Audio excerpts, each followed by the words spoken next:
Yeah, I think we all agree what the problem is here.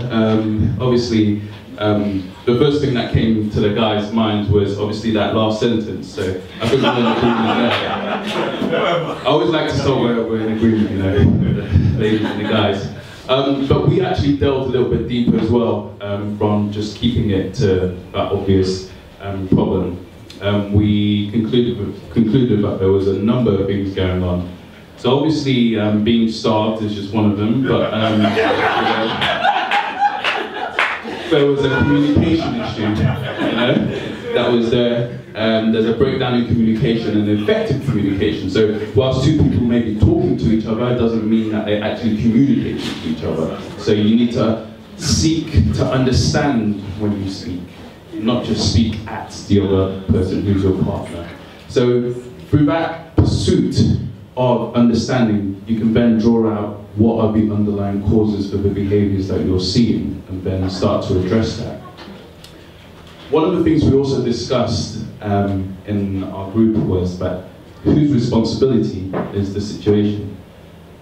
And in our group, we concluded that at the end of the day, God is always going to hold the man accountable for what is going on in the household, which also puts an added emphasis on the man, you know, addressing the situation.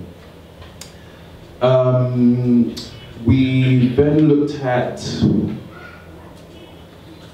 what's the solution and how we can address that. So one of the things we discussed in regards to a solution and before the solution, the cause, is that there was no vision in the household for this time period. Sometimes you can have a discussion, but you don't actually go into depths of how you and your partner are going to handle a change, a transition in their life. And having a child is a big change, especially for the lady. So you need to discuss that beforehand and agree how you will navigate that particular time period of life together.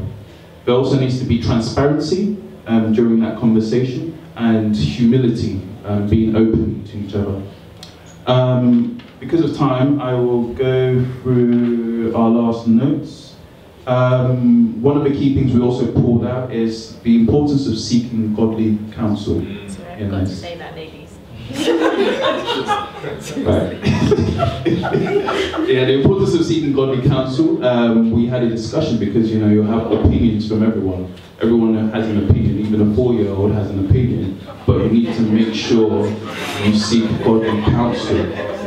When we're talking about something as important as marriage, you need to make sure that you're using the word of God as your ultimate authority, and then also supplementing that with elders in the faith who can actually put that into practice, how to put that word into practice if you need the counsel on that regard.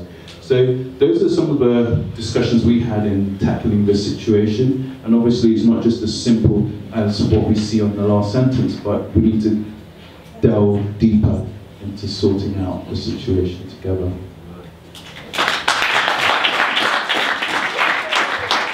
Thank you, Mike. Before you go, so I know in Group A, one of the questions that we kind of wanted to know, and I don't know if you guys talked about it, you've not mentioned it, the practicalities of a woman being pregnant. Then, did you guys talk about how you think that could be worked around and what you would do in that season while she's heavily pregnant? Worked around. It's interesting when you were asking the question, that was the kind of direction we were going to. But I think one of the things we did discuss that, and I think what we said is, you know, we looked at what the Bible says in that kind of situation, and one of the things we got that there needs to be agreement within the partnership, within the household. And I think that's the benefit of having a discussion beforehand, because you can have sometimes emotional reactions on both sides, right? So if both partners are in agreement, whatever that course of action is, that's going to be a good thing. Because what may work for one couple may not work for another couple. So first and foremost, you need to have that agreement with your partner for your specific situation. And then you can go into some of the practicalities in regards to how to take it from there once you've agreed course of action. I agree.